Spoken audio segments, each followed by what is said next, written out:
All right, and welcome to another wonderful Sunday of Dred the Stigma. Again, as always, in every show, we like to throw out a little trigger warning. Some of the subject matter, of course, dealing with mental health, can be a little sensitive to those viewing this podcast. Maybe talk of suicide, depression, all things that go along with that, different types of abuse, so on and so forth. And I do have to mention, we are not medical professionals, unless you got your degree at some point between this week and last week. We suffer from a lot of the things that we will be talking through the course of this podcast. And, all of our opinions come strictly from our experiences. It's not a one size fits all for sure when it comes to mental health. And that's probably why we have a lot of stigma as we do talk a lot about on the show. But this week, we're going to talk about movies. And per usual, Lydia, you have a book of notes over there. I took notes. I'm keeping up with her this week. I took notes. And I thought, man, I'm so prepared. And you came up and said, "Oh yeah, I got 4 pages." I was laughing because I was like, "Oh, okay, I'm gonna get rid of the green screen because I don't like it." But originally I was like, "Oh, I'm just gonna focus on like this one show," and I was like, "Okay." So I started with that, and then I just carried on and on. So. Yeah, this is no joke to us because we live it. It is very much a passion project. Yes, yeah, we do. I also want to point out that May is actually Mental Health Awareness Month. It is, for those that did not know that. Yeah, it is. Which it's great that you get a month where everybody talks about mental health, or it's made aware more than it is before in the form of merchandise, t-shirts, which is great because I love t-shirts. I'm actually wearing the House That Eats Flesh t-shirt. I swear I do. I got it on. It's a little chilly right now. When that movie comes out. But it's great conversation starter. So I'm not really, I'm not shitting on anybody, with that. But I think every month should be Mental Health Awareness Month. Every month should be. But yes, you're correct. It is Mental Health Awareness Month, May. Another good, I got some good news. I celebrated my year sober today. I got a year no drink. So congratulations. Thank you. Yeah, that's and that's something that probably later on down the road we'll get into, and that is mental health and addiction and how they are so closely knitted together. But that's for a future show. We are going to be talking about mental health in films. And pop culture in general. So pop culture in general. TV shows. Yes, I have some TV shows in my list as well. So again, some of them, most of them I've never heard of. But I got, some things that I gathered. And, movies, as you've been in, some films, I've been in one film. But hey, so and right. So we're aware of how much, movies can impact somebody, and impact society, as a whole. And that ability to impact society as a whole, is a very dangerous area when it comes to mental health. Now it's, historically, movies have portrayed mental health in a sensational or negative ways. And here's a few examples of some negative ways that the movies and Hollywood has done mental health wrong. First one that pops up, horror films. Many horror films depict madness as terrifying and dangerous, reinforcing the idea that people with mental health conditions are violent or unstable. And even though we may know, yes, Jason Voorhees isn't real, Michael Myers isn't, real, I think that it does, if you can attach any sort of mental health or mental illness onto a villain in a horror movie, mental illness is kind of right there with violence. People hear, oh, he's take a chill pill, he's mentally ill, he must be dangerous, he must be violent. Your thoughts on that part right there? I did have a horror film written down for later on, but I will just Okay. touch on it quickly. Okay. Jack from The Shining, Mm, he has a yeah. few disorders and he's just made out to be monstrous. If you look at the movie Psycho, Hmm. Norman Bates, dissociative identity disorder, Hmm. one of which, you know, is his mother Yeah. in the short of it. Um, Right. but it's, that's just a couple of ones And that actually, yeah, and in my notes, I also have Psycho down as actually one of the I think it does bring it up here, as a matter of fact. Where am I? Oh, there we go. Another one here is One That Flew Over the Cuckoo's Nest from 1975. yep. This film portrays psychiatric hospitals as oppressive places with little regard for patients' rights or welfare. Now, I am here to tell you because I'm going to be open here on this show. That's what it's all about. It's a safe place. I have been in a handful of actual state hospitals back in Maryland, a place called Shepherd Pratt. And I was there for about, I don't know, a month and a half, close to 2 months. Nothing like One That Flew Over the Cuckoo's Nest. I've been in some psychiatric units doing that 5 to 7 day little vacation. I don't make light of it, but this last one helped me tremendously. Yes, depending on where you go, you're always going to have that one rogue nurse or Yep. whatnot. There's going to be one bad apple in the bunch. Overall, not at all what's portrayed in One That Flew Over the Cuckoo's Nest. So that should not be, seen as, a documentary in any regards. Mhm. Your thoughts on One That Flew Over the Cuckoo's Nest, or just the, psychiatric hospitals in general? I had notes on that one too. Obvious. You got notes for everything. So I'll just touch on it now instead of later. But Okay. so One Flew Over the Cuckoo's Nest was 1975. Hmm. And it shows how cruel the mental health care system has treated patients in the past.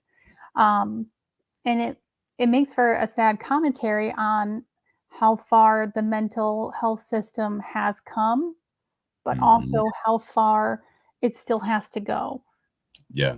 And I wrote down, I'm like, I wonder how that would be portrayed today. I mean, the closest one I can think of, and I had notes on that as well, was Girl Interrupted, but that's still 1999. So Right. that's still 25 years ago. Hmm. And I'll touch on that later, but you Okay. know, modern day, because mental health is talked about more in this time of the whole generation than at any other time, that I wonder how it would be depicted today in a film. Yeah. I mean, That's if there might even be a film out there that is closer to it that I just don't know about. I didn't, mhm. so I obviously have not seen every single movie out there, Right. nor do I claim to have. So Right. if somebody knows of a film that takes place in a mental health facility that is closer to this time frame and shows how it has changed from One Flew Over to the Cuckoo's Nest to Yeah. Girl Interrupted to now, like I'd be interested to follow up on that. I would too. Yeah. And it's not to say that there have been, because you mentioned the progress in the psychiatric hospital setting, there were times where patients were treated, I mean, almost like torture with the methods that they were using. Lobotomies would be spikes taken in the corner of their eye. I mean, it was just absolutely insane. And this is, maybe not that long ago, man, early 1900s. But it would be interesting to see how something like that would play out. But it does put that thought into people's heads. I mean, I think of the movie Shutter Island, but that also takes place in a previous time. It's not a present day Mm, situation. mhm. Um, and because you said lobotomy, it made me think of that film. Um, Okay. because and then I also think that that is kind of a negative film because they give in to his delusions, which you should not do. Um, Right. and so that but I can't think of a present day one. No, Sean comments, Shutter and Stonehurst Asylum are good ones to watch. Kind of scary how they used to practice. Mhm. Absolutely, I've seen stuff on Stonehurst, and it's absolutely crazy. Let's see here. We have The Exorcist, another horror movie, which suggests that mental illness is equivalent to possession by the devil. I have heard stories. The actual true story that was behind The Exorcist was actually, I think, a young teen boy, maybe like 13, which Mm. is what it was actually kind of uh, based off of. And they did suggest that this young boy was mentally ill and had some sort of, mental illness as to why he was acting the way he was. Um, I Anything you think want to add to that, that? That was pretty clear. Go ahead. because I think that it's just easier to blame it on mental health and mental illnesses than it is to actually, work on the subject and Hmm. find out what is actually wrong, Sure. um, which is negative for the patient. And I think it's actually negative for I wanna I don't I guess I would say the worker, but I know that's probably not the correct phrase, but those who are, um, saying that it just are just throwing it over to mental illness, Yeah. because they're not learning anything by just blaming it on mental illness. Well, yeah, So right. Yeah, there's definitely in just blaming it on mental illness, there's a definite lack of understanding mhm. and, education on, that person's part. You mentioned Psycho. I don't think we need to go too much into that, but it does say that it does confuse the relationship between schizophrenia and DID, dissociative identity disorder, which you did mention. Um, Real quick, some positive films. You mentioned Girl Interrupted. Mad to Be Normal came out in 2017. I don't know about that one. A biopic about Scottish psychiatrist R.D. Lang, who advocated for empathetic treatment of mental illness. Maniac. Who would have thought a movie named Maniac would be positive? Which, while fictional, it explores human connection and love as essential for coping with life's struggles. And Yeah, that's about all I got before we get into some movies. Do you want to go? Well, you said you had some movies that actually have well, not really a positive, but more of an accurate portrayal of mental illness, and then some that were not so good. You said you had a few of those. If not, I got a whole list of them. I do. Um, Awesome. but I did have like a section I wanted to say first. Absolutely. I just wanted to like mention the stigmas in pop culture because mass media is one of the public's primary sources of information on mental health. Yeah. So they get their idea of what these illnesses are based on how they're portrayed on their screen. Mm-hmm. Um, and these characters present lots of disparaging myths about people with mental health and how they interact with others. Um, Yeah. it shows that they're prone to violence, but mental health alone doesn't predict violent behavior. No, Are there not people at that all. have mental illnesses that commit violence? Yes. But are there people that commit violence that don't? Also, yes. Yeah, right. Um, I they haven't killed anybody yet. I don't. I haven't. I have no notches in my headboard for. I don't have a kill list. You know. um, it shows that they don't seek help Right. in a lot of situations. Mm-hmm. I mean, I'm sure we could think of a handful of scenes where we see, like on like Law and Order or in CSI, like those types of shows where Yeah. like the one that sticks out to me the most would be schizophrenics. You know, they're portrayed as immediately just go off their medications, which some do.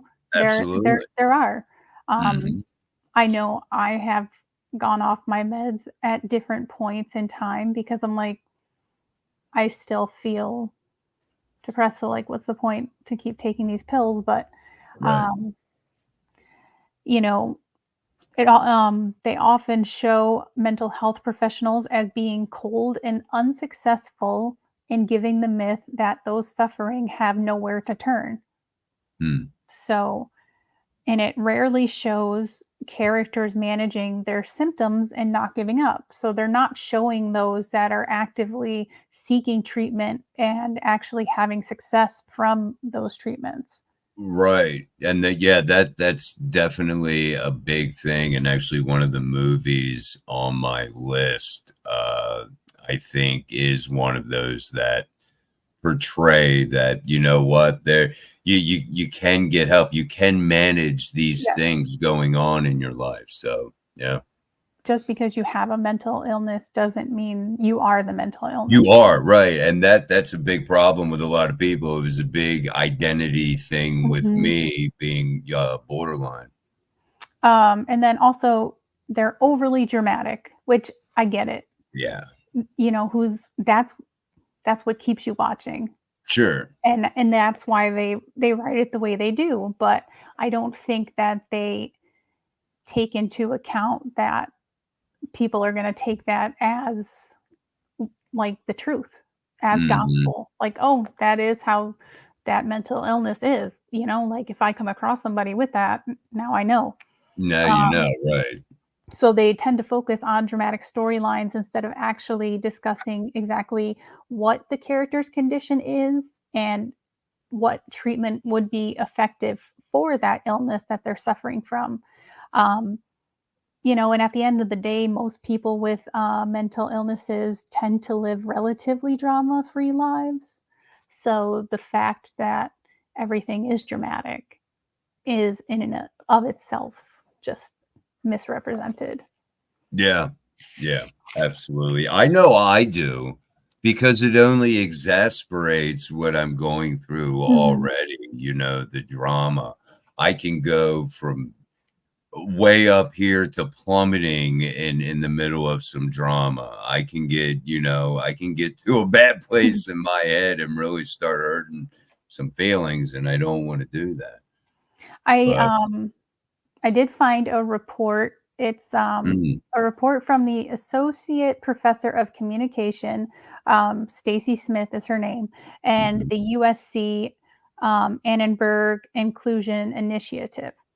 So, what they did was they studied mental health conditions across 300 popular films. And they found that only 2.1% of characters were shown with a mental health illness. So to have that little of a percentage portrays that mental health conditions are invisible, Yeah, absolutely. which makes people that suffer from them feel invisible. Right. It really does, and I don't think, people really understand that part about people suffering. We want to be heard like anybody else, and it's tough when you're one of the, one suffering from something that is so stigmatized. It makes it hard to have your voice heard, and you do feel like, you're being left behind, man. Media is Mhm. not covering it. Movies, it's not portrayed. Movies, we have all different kinds of demographics and all the things that's going on now, homosexuals and movies and everything, and just incorporate everybody. But yet you get, a movie about somebody with mental illness, and it's portrayed either badly or extremely exaggerated to put, false thoughts, man. You're right. We get everything is from media that we get, and Yep. that's what we think is going on, and that's dangerous. So, also in their study, they found that nearly 80% of characters in these 300 films that they studied with mental illnesses experience some sort of disparagement on screen. Um, Nearly half of those were specific to their mental illness. Um, 20% of the characters were the object of humor or jokes about their mental illness. Right. Um, you know, and we can look at that. I have it later, but the movie Joker, he's made fun of. Mm-hmm. Mm-hmm. Um, it says we are often shown how poorly these characters are treated. So, Yeah. you see someone suffering or somebody that's different. Um, I know Tourette's is not a mental illness, but if anytime you see someone with Tourette's on movies or TV shows, they're like immediately made fun of. Yeah. Um, I'm guilty before I gave a shit. I'm guilty because mhm. there used to be a guy that would walk around with Tourette's, and I would immediately start imitating him or mocking him, and Yep. not to him. I'd be in my house and I'd say him, "Oh, there he goes." And I mean, he couldn't hear me. I didn't do it that loud, but it was, to myself for my own sick humor. But no, it's very true. It's not something you should do. So, and then it goes on to say that we're displayed with violence. So, 40% of these characters, and mind you, we started off with only 2.1% of, I think it was like 3,149 characters total in the 300 movies. So, of those, that small percentage, Hmm. 40% died by violent means on screen, Hmm. um, while 21% committed suicide on screen, and only a quarter of them were actually shown to go into treatment. Wow. So it's easier to show that these people are violent and they're just going to unalive themselves than actually show that they want to get better. Yeah. And again, that's all due to, just if it's gonna be, you can put bullshit out there. Whether I accept your bullshit is up to me. So we don't want, I could go on a rant about society, but I do believe that in this day and age, it is much easier to just believe what the TV tells you than to think and do a little, you know, researching of your own to understand more. Um, Well, even now, like we have TikTok, so we have these digital creators yeah. who are making videos, and we said at the beginning of this, we're not mental health professionals. We don't know everything. Mhm. We just know based on our experience and it's our opinions. But a lot of people watch these TikTok videos, these YouTube videos, the reels on Instagram, things like that, and they're Yeah. like, "Oh, well, my favorite influencer said this, so it has to be true." Yeah. And yeah, exactly. And that's where we're at. So now you don't even have to be on the big screen. Mhm. You can It's just right in have your hand. it's right in your fucking hand, and you can, now you don't need what maybe a doctor or a school of, medicine and psychiatry tells you. No, that can't be true. I saw this on Facebook, or I saw Mhm. this on the evening news, which is probably less probable given mental health because I never see it on any news. Unless Um, it's like a school shooting where it's exactly. Then immediate. it pops up. Yeah, he was taking meds, so he went nuts. Real quick, Sean says, it's sad that people want others with a mental illness to stay quiet and just, you know, stay in the background and joke about it when what's actually needed is for people with mental illness to be seen. And that's absolutely true.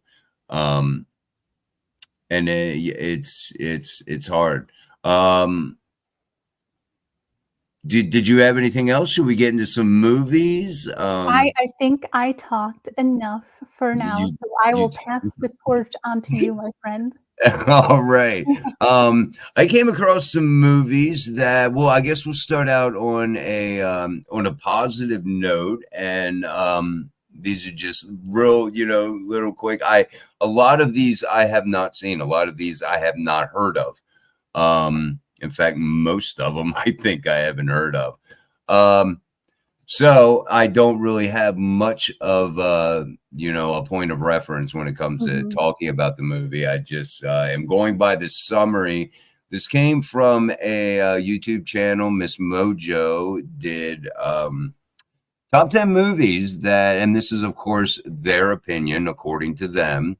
Number 10 was the character Tony Stark in Iron Man 3. Who would have thought that, Marvel, I think it is, would come into this at number 10? That came out in 2013. And the That's big, interesting. yeah, yeah, it is. The big one in this is anxiety, panic attacks.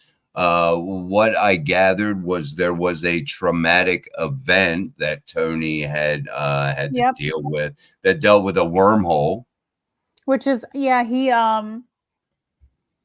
he enters like a if I haven't seen Iron Man, the first Iron Man in forever, so I might be messing it up, but he's in a war zone Mhm. and I think he's like taken hostage and he's hurt. He's got like shrapnel, and that's where he actually develops his I don't know what it's called, but it's like the circular thing he has in his chest for all of the films. Oh, okay, Um, yeah, yeah.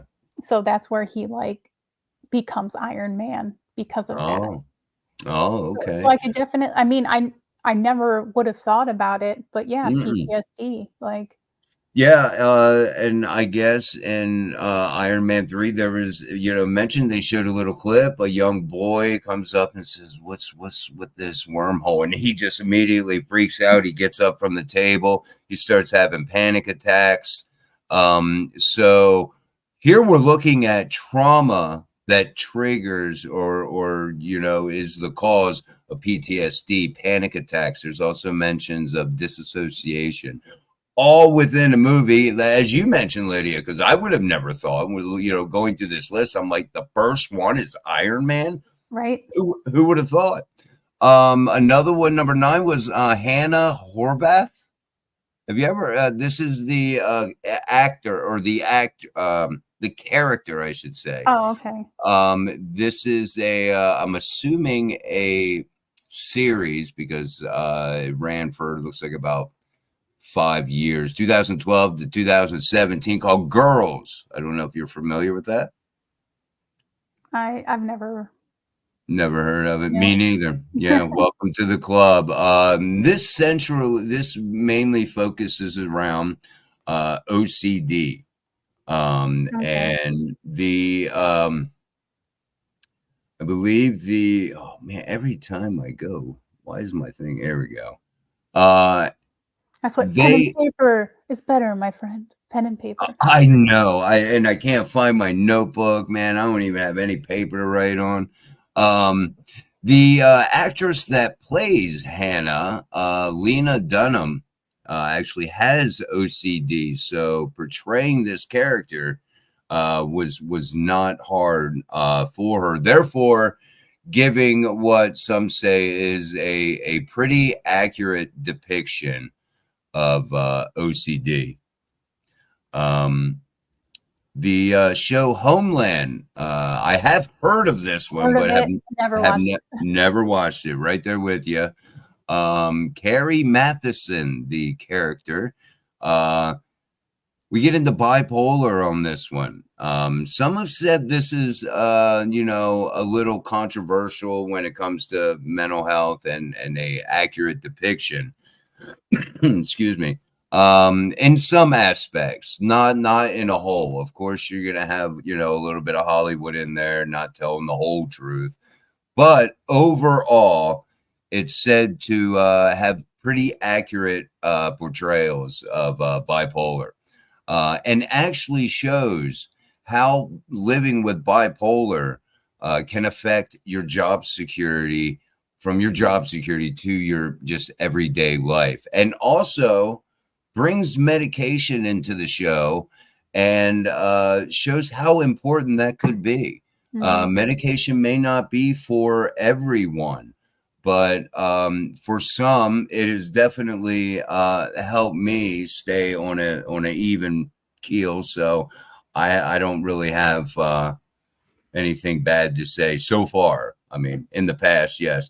Carrie, the character, her disorder is actually part of the storyline, which I thought was really great. That actually affects the plot. It's not just, oh, okay, here comes this girl with borderline or bipolar. No, she actually affects the plot because of her bipolar. So, and that's where it gets into affecting job security and everyday living. I thought that was really good. Stop me if you hear of any of these shows, or just interrupt me if you have anything to say. I am interested because you mentioned bipolar. So I'm very curious to Okay. see if you bring up a show that I'm thinking of, which actually depicted it very, very well. So Was it from Netflix? it was it was a show. It is streaming on Netflix now. It is over, but I am curious to see if it made the list. If it doesn't make the list, then I will bring it up at the end. I think I may have it on here, and I'm not sure, but I think I may have one on here. Number 7, the character, to see if I get this one right. Patrizio or Pat Solitano Jr. Silver Linings Playbook from I did see that come up a lot yes.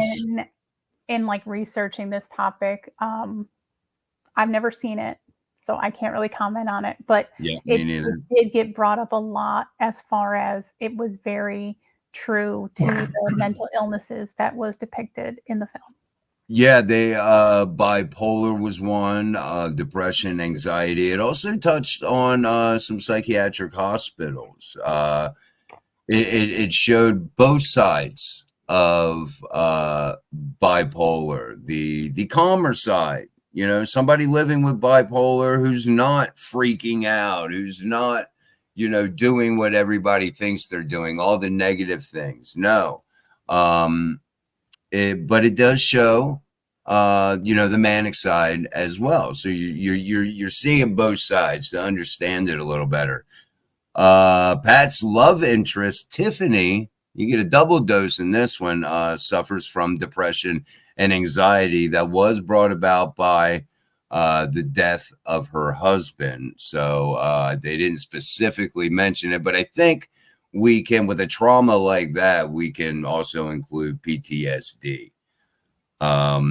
This is the one that I was thinking that I may know. It came in at number 6. Maria Bamford, Lady Dynamite. No clue.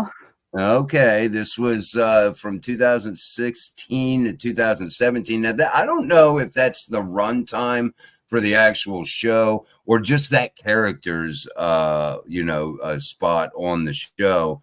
They cover bipolar disorder. This was that reason I asked if it's Netflix. It's a Netflix original. That shows how bipolar affects relationships and the importance of putting your mental health first. And this is the one where I mentioned earlier that this is the one that shows that it can be manageable. You can live with bipolar, with depression. Sometimes medication is needed. Sometimes you can do more of a CBT or DBT. There are other non-medication outlets out there. EMDR is starting to be like a big one. Which one is that? What is that? EMDR. Oh yeah.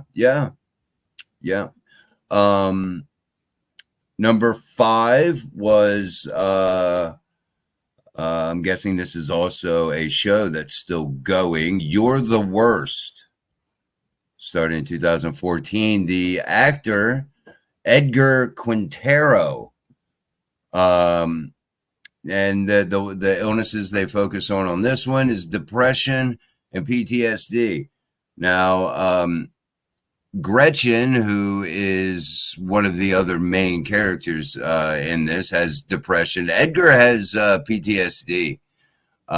He served in the military, developed his PTSD from there. And here's an interesting little note. He's Latino. Did you know that Latino men are statistically less likely to seek help for a mental illness? I did not.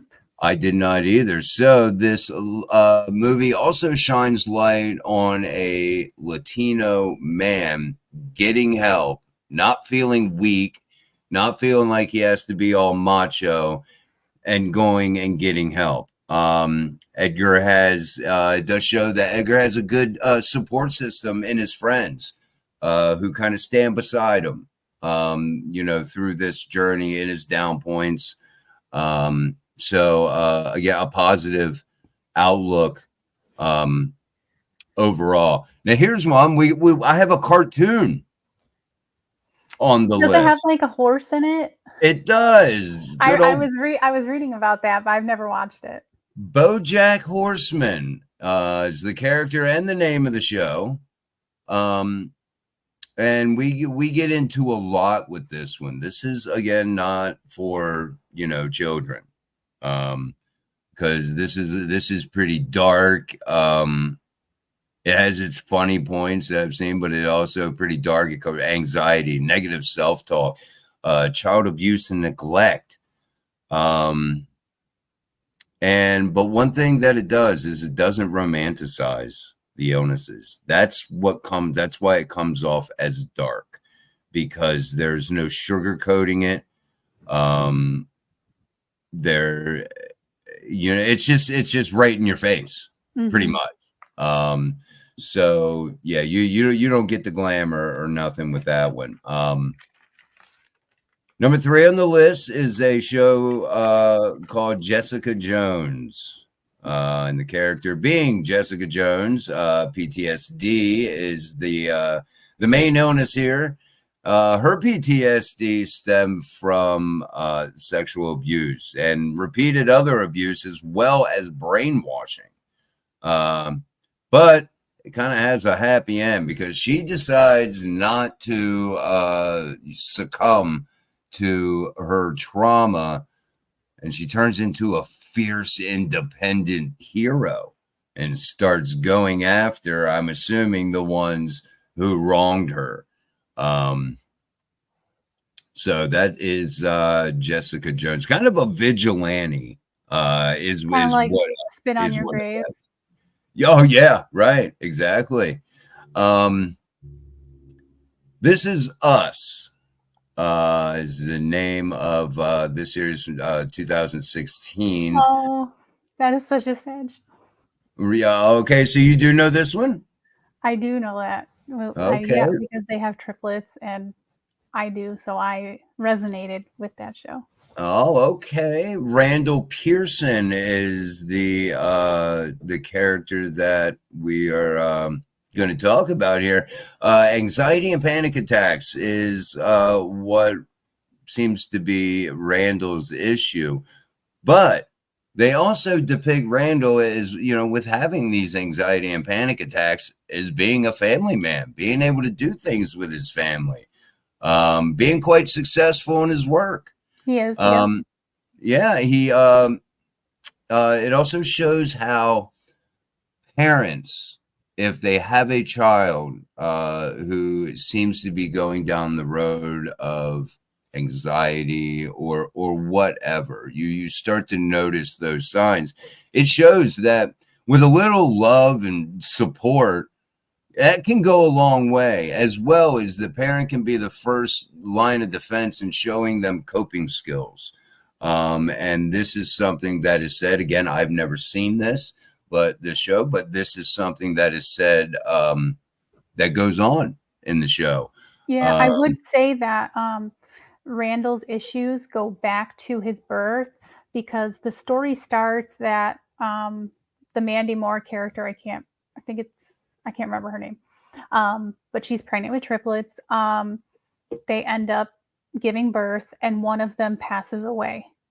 oh, Now, at the same exact time, Randall is abandoned by his family at the hospital. So they end up taking him in as sort of a replacement of their child that did not make it. mm, So I think for Randall, his whole time growing up, he's never that child that they lost, right, you right, know? yeah, And it also is Randall's black and the rest yeah. of the family's white, so, it has a lot of like the multicultural thing going on. Right, right. Yeah, again, yeah, never seen it. I got a lot of catching up to do. Although I found, quite a few movies, series that are going to be put on the watch list. Last but not least, number 1 is Crazy Ex-Girlfriend. Rebecca Bunch is the character and she is BPD.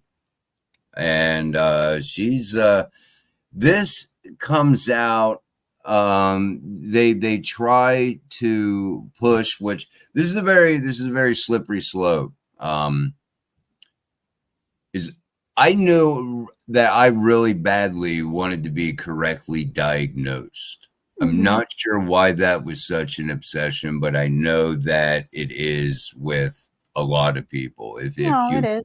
Yeah, and that was something that was portrayed um, in this series, um, and that realizing that okay, this is what I have, because maybe you don't understand why you're feeling a certain way and why you're acting a certain way, and a correct diagnosis can give you them answers. Well, this is why. Well, now I feel like shit because now I got this on me. But then you realize you're not alone, because you wouldn't know that maybe the person next to you has borderline personality disorder, if you didn't know them. But it's so getting a diagnosis can actually help. Leaning on that diagnosis and letting that diagnosis become who you are. You can't hang your identity on that diagnosis. I think you said something, similar earlier. What was that little So, set? I'm very surprised it did not make your list. Um, the show Shameless, Yeah. um, they deal with the mother has bipolar and Ian, they're there's obviously a large group of children, but Ian is the only one that inherits the bipolar from his mother. And, personally, and I have read other things that say that it really shows how bipolar really is. They show how Monica, the mother, just stays in bed when she's at her low. She's not talking to anyone. She's not eating. She's not drinking. But then, when she has her manic episode, she starts all these different projects, but she never gets to finish them. Right. And then Ian, on the other hand, when he has his manic episodes, he becomes very sexual. And he's doing it in an unhealthy way. Like, I believe there's one episode where he mentions that he does a porn and he did it unprotected, because he was going through a manic phase. And then again, when he is at his low, he's in bed, not getting up, not doing anything. And I think that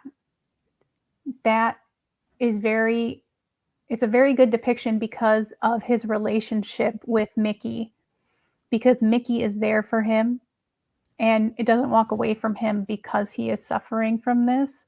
So I think that it depicts very well bipolar. Yeah.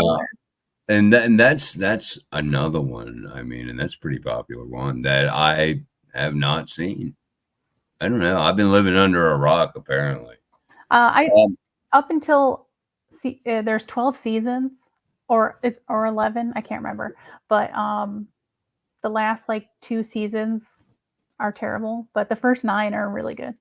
No, okay. Well, it's a good heads up. Well, I ran through my list, and I know that you want to get into your Sopranos, because well, unless you have other movies that you want to bring up that were not on my list. I skipped right over that part. I do have just a short list of what movies got it right and what movies got it wrong.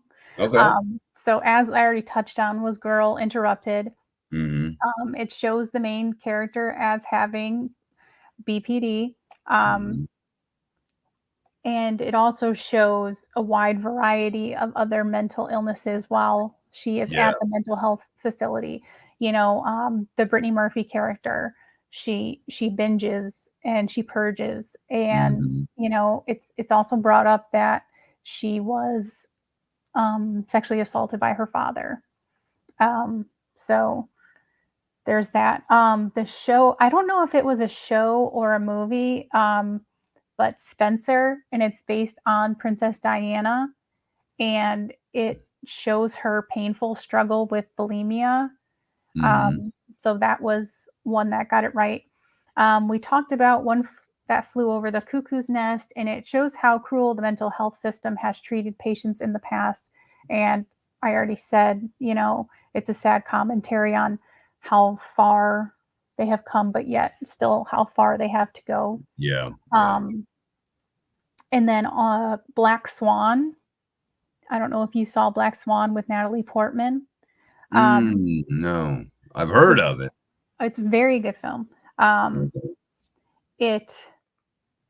She's a ballet dancer, so she wants to be perfect, and she's obsessive about it. And it shows how hard it is to maintain one's mental health stability while dealing with extreme performance anxiety, because you want to be that perfect ballerina on that stage. Right. And it also addresses OCD. She has an eating disorder because she wants to stay thin. And then she also has an over-involved mother. Topping on the cake right there, icing on the cake.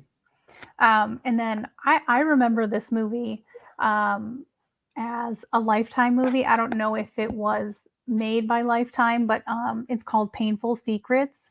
And it's about that sounds familiar.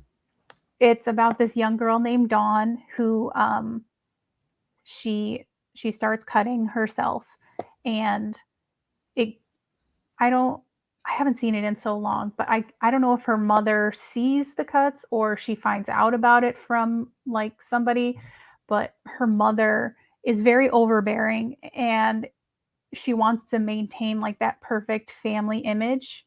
Mm. So what she does is she starts, she just dismisses the fact that her daughter has something that's going on with her. She just dismisses it.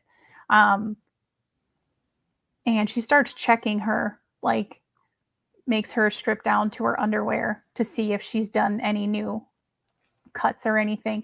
And it gets to the point where Dawn ends up becoming, what she does is she ends up letting a group of boys take advantage of her sexually. And after all is said and done with that, she ends up just cutting herself all over to the point that they have to call an ambulance, and she actually has to be stitched up all over her body. Wow.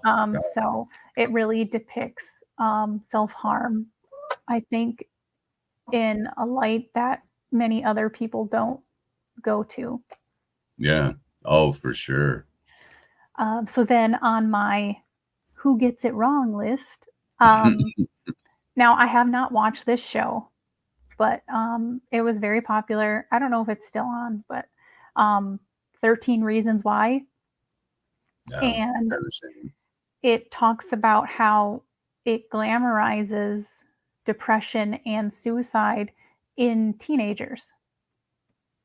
Mm. So, and we all know that, like that's the leading group of, people that do commit that. Right. Um, the movie Split, Mm-hmm. it shows dissociative identity disorder. I believe he ends up having like over a dozen different personalities. Mm-hmm. And it focuses on this one personality called the Beast, who is responsible for kidnapping these girls. Mm-hmm. So it shows that that main character, because he has all these different personalities, that he's violent, he's dangerous, and it also shows that being able to have all these different personalities is kind of shown as a superpower in a sense. Yeah. Um, The Shining, it depicts Jack with several disorders, psychosis, delusions, alcoholism, which leads him into terrorizing his family. Mm-hmm. Um, it sensationalizes the issues for scares, um, villainizing them in the process, and perpetuating harmful stigmas. Because it portrays Jack's mental health conditions from a sinister angle to make Jack murderous and the villain, like we Mm-hmm. talked about with horror films. Yeah. Um, Yeah, and I mean, we're not saying, "Oh, hate this movie" or whatever, but yeah. you just have to because I love it. I mean, I love The Shining. Mhm. But it's just saying that, beware of some of these movies, and you're like, "Oh yeah, boy, I bet you that's what it's like." No, you may if you question whether or not that's really what it's like, Mhm. you have Google, you have all the world, Yeah. the whole world at your Go fingertips. to the library and take out the DSM volume. I think they're up to volume 5. Um, 5, yeah. so then there's the movie Joker that we already mentioned, which is Mhm. actually the backstory of the villain, the Joker from Right. Batman. Um, so it uses mental health to justify violence. Yeah. It depicts Arthur as a product of his uncaring environment. The more he's bullied, the more his mental illness worsens. And as his mental health degrades, he becomes villainous, dangerously violent, and even murderous Right. in the end. Yeah, yeah, and I mean, there in the beginning, how you were, describing it, yes, if you have a mental illness, maybe undiagnosed, and you keep getting bullied and walked over, yes, that's not going to help your mental disorder or illness. It is going to worsen it. That I believe is completely true. Yep. They got it right on that one. Where they got it wrong is that that's just a, a speedway into acting out violently. Mm-hmm. And that is not the case. Oh yeah, believe it or not, I was bullied, and it got to the point where I was right before homeroom. I would sit and cut at my locker, then get taken down to the guidance counselor. Mm-hmm. So, and I got all the eyes. Look at him, the laughing, the jokes, whatever.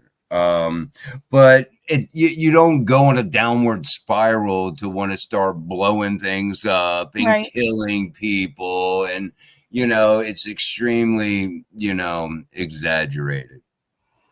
So when we came up with this topic, my first thing that I wanted to talk about, and this was going to be the only thing I talked about until I started going down the rabbit hole of everything else, was I Right. wanted to talk about The Sopranos. There you go. But before I do that, Sean, he mentions in his comments the TV show Monk. I remember Oh watching yeah. this show, and the detective has severe OCD, which kind of affects his job. But he has an assistant that kind of pushes him out of his shell. And then Mm. he talks about how Howie Mandel is very OCD and germophobic, which I did know because there was on America's Got Talent certain things that happened, so it got brought up. Mm. I did not know that Charlie Hunnam and Elvis suffered from that as well. I did not know that. I Um, think I might have heard that mhm. Elvis did, but I'm not really sure. It So was. I will try to get through this as fast as I can. No worries. Go ahead. Um, so there is actually a book called The Psychology of the Sopranos. That is how much goes on in this show, and there's 6 seasons Wow. that Yeah. deals with mental illness. Um, so when you hear The Sopranos, you immediately think of, oh, it's about the mob. Yeah, the But mob shooting and yeah. organized crime, everything like that. Mhm. But it actually covers the toll organized crime has on mental health by showcasing tough, ruthless men who deal with their unprocessed trauma. Yeah. Could So do a whole show on that. you really could. Just Um, on that part, men and getting help with mental health. Yeah. mhm. So Tony starts to experience random fainting spells. He goes to the hospital, he's getting checked out, and they find they find no medical reason behind it. So he ends up being told that the reason this is happening is he's having panic attacks. And he's told to start going to therapy, where he starts seeing Dr. Melfi. Dr. Melfi diagnoses him with depression, anxiety, panic attacks, and antisocial personality disorder. Now, when he starts therapy, he wants to hide it from his crew to not seem weak, but he begins to learn about subtle traumas in his life that have caused him to start having these panic attacks. And it Mm. actually goes back to his childhood because his father was in the mob and he saw him cut a man's finger off for whatever reason. He didn't Right. pay up or something like that. And that is actually when he has his first panic attack. Oh wow. Um, and then his own mother even starts to make fun of him for the fact that he goes to therapy. But it's not just Tony that is suffering from mental illness in this show. The character Chris Maltasante, which is Tony's nephew, Hmm. he suffers from unprocessed trauma due to his father is murdered. I can't recall if it's right before he's born or right after he's born, and he Lydia, I need to correct you. They call that getting whacked. yeah, he gets whacked He gets whacked. Yeah. right outside his house. Um, so he deals with the trauma of that. Right. So what he does is he ends up using drugs, and his main drug of choice was heroin to cope. And it starts to interfere with his job, in the mafia, because obviously if you're high all the time, you're not able to collect and stuff. So he ends up having to go to rehab to deal with this. Unfortunately, because of his job in organized crime, the behaviors of they're not healthy behaviors that he's in, and he's unable to shut off his feelings and commit heinous crimes in his day-to-day life, and he ends up relapsing and he goes back to drugs and alcohol. He's made fun of after he gets out of rehab for being sober by other members of the crew, especially the character Paulie. He's like, why don't you just have one drink? You can have one drink. But Chris realizes that it's not just going to be one drink. It's going to send him on a binge, and it's going to send him back down. Yeah, one's too many and 1,000's not enough, is what they say. So Tony, because he is Chris is his nephew, he starts to see his struggles, but he doesn't really know how to help him because the job that they're in, you can't just walk away from it. So like he doesn't know what to do. When you go back to the first few episodes of the series, Chris is actually in acting classes, and he's writing a script, and this is what he wants to do. And he's in the acting class and he's doing a scene. I believe it's a scene from Streetcar Named Desire. And he starts crying during the scene, which is called for in the scene. And when he starts to cry, he can't really stop. And one of the other actors he's on the stage with is like, "Oh my God, man, like how did you do that?" Like he's very impressed. And Chris just runs off the stage.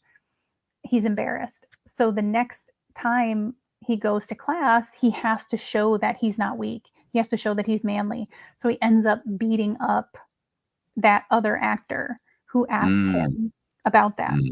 And he causes a scene, and he never goes back.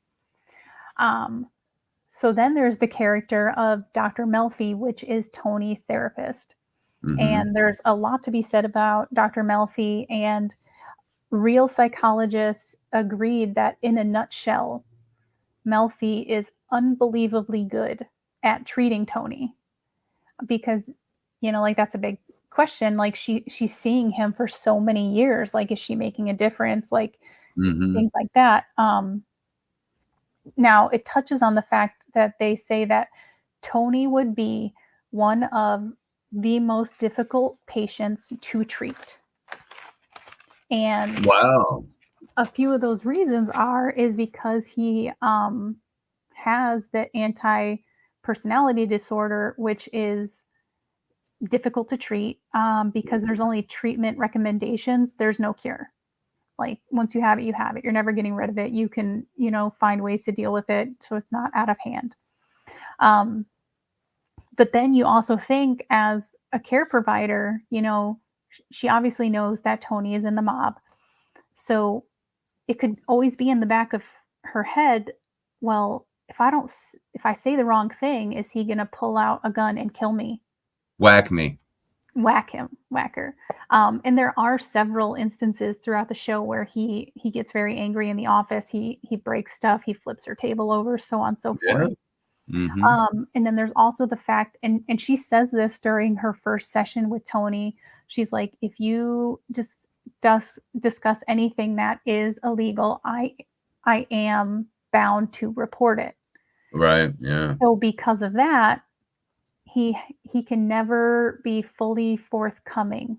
So he has to constantly lie to kind of cover his tracks, so to say. Right. So because in a sense, his job caused a lot of, anxiety, PTSD, all that kind of stuff throughout his childhood, being his dad was in the mob. So it makes perfect sense. And that is I can see why he'd be the hardest, person to treat somebody like that, because in order, you either, are going to go to prison if you're honest with your therapist, or you just don't get the proper help that you need because you can't be honest. Yeah, because there's a time where one of his best friends he finds out that he's actually flipped and he's working for the FBI. So he has Whack to time. he takes him out. Yeah. And when he's talking to Melfi about it, he just says, "Oh, he went away." So, well, I mean, he wasn't lying, but he also wasn't telling the whole truth. But because Tony's constantly lying during the session to cover his tracks, honesty is the bedrock of psychiatry. So without being able to be completely honest, you won't be able to get better. You're not going to reap the benefits. Yeah. Yes. So it leaves Dr. Melfi with a very limited kind of psychotherapy to take care of Tony. But she does help him in many ways. She unpacks his relationship with his abusive mother, and she shows him that he is attracted to women that are similar to her. And there's actually a woman that is seeing Dr. Melfi at the same time as Tony that Tony ends up having a brief affair with. And this woman, she becomes like obsessive with whatever man she's with. And she does end up unaliving herself, not because of Tony, but Tony does break up with her. And then he finds out later on down the road, she did unalive herself. So she also helps him manage his anger and learn to think about it before he berates or whacks someone on a whim. So she helps him hone his anger. Nobody likes the old whim whacking. Nope. You can't see that shit coming. The old on a whim whack. You never see it coming. And then she helps him understand why he is the way he is, and Tony is able to use that newfound knowledge to break patterns of behavior he doesn't really like that he's doing. But by the end of the show, and another thing that I think the show gets right is they show that Dr. Melfi actually goes to therapy on her own, which goes to show that even those that are helping us still need help. Absolutely. Borderline patients will usually have a team of therapists and whatnot. Extreme cases of borderline. I'm a one therapist person. You can deal with me one. So but and they'll have to go to therapy to deal with even strictly a borderline. Yep. So I mean, Dr. Melfi does end up being raped in one of the episodes.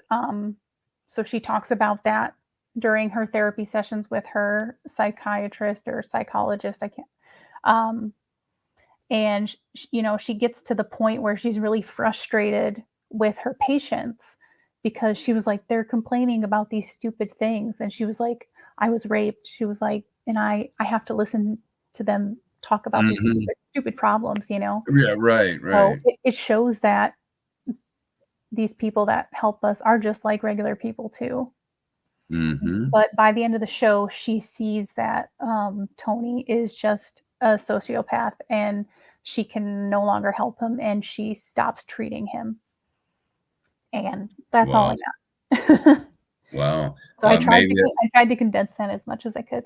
Oh no, you're fine. That was interesting. That was kind of like a little bit of Tony Soprano in a nutshell. For those who don't know anything about him, like this guy. I mean, if you haven't watched the show, I really recommend it. I'm doing my second watching of the show, and I actually watched it for the first time just a few months ago. And this show is over 20 years old. So it's interesting because it's still relevant today. Yeah. Oh no, absolutely. That's what makes timeless greats when they can transcend, decades and whatnot. No, this was a great little conversation. I really I was enlightened on some things that I didn't know before. I hope everyone who checked this out tonight with this, and those who see it on the rebroadcast or the watch it on our YouTube channel.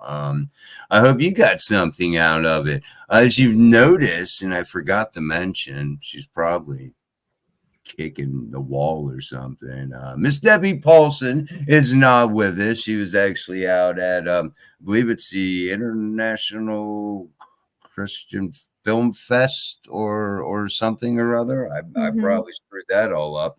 But she was hoping to be on because she has a movie regarding her son's demise at the hands of how do they say now, unaliving himself? Unaliving, yeah. Yeah. Well, because like when you use the S word, a lot of these social medias pick up on it and kind of put kaputskis on what you're trying to show. So right. Okay. Well, yeah. I'm not hip on all these things, but now I know. Now I know. But she said she will be back 2 weeks from tonight to be on, and she does she couldn't be on this week. She does want to make a small mention about her film. Her son suffered from OCD with suicidation. I think that's what it's called, or where is OCD and suicidal, and that's a deadly combination. Oh, no pun intended. I mean that's a really horrible condition to have. And there is a movie out, I Want to Jump.